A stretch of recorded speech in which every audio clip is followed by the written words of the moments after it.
Hello mga suki, magandang araw. For today's video ay gagawa tayo ng suman kamuting kahoy.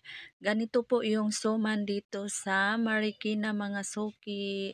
So, hindi na po talaga siya katulad sa probinsya no na fresh pagkabunot pa lang. So, kaya tinanggalan ko po yan ng mga itim-itim mga suki. So, atin na po yang babalatan para po magadgad na natin para gawing suman kamuting kahoy.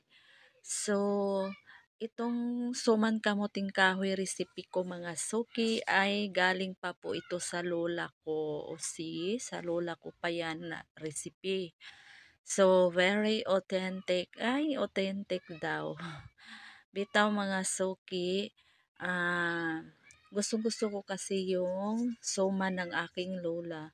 Kahit araw-araw po siya nagtitinda doon sa probinsya namin, lagi po yung sold out. Hindi po nagsasawa yung mga kapitbahay namin na bumibili. Pag wala nga po siyang tinda, hinahanap-hanap nga po yung tinda na niya daw na suman. Kaya tinry ko rin po magtinda dito nung pandemic mga suki dahil wala po kami mga trabaho dahil pandemic nga. So nagtry po akong magtinda ng mga merienda na isa na rin po itong suman kamuting kahoy na aking tinitinda. So talagang mabinta po siya mga suki. Kasi masarap po ang aming suman kamuting kahoy. So, nung nabalata na po mga suki, fast forward na po tayo, no? Dito ay nagdadarang na po ako ng ating dahon. So, ang hirap lang po dito sa Manila kasi lahat po binibili.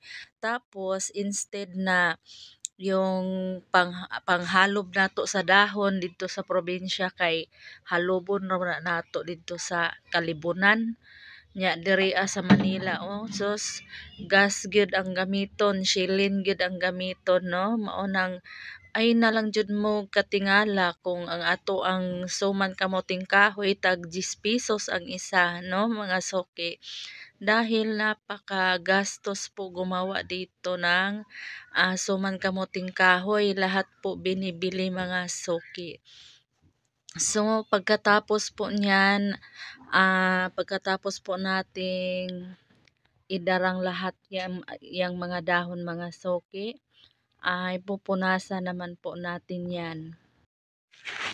Pagkatapos ay timplahan naman natin ang ating ginadgad na kamuting kahoy, pero konti lang po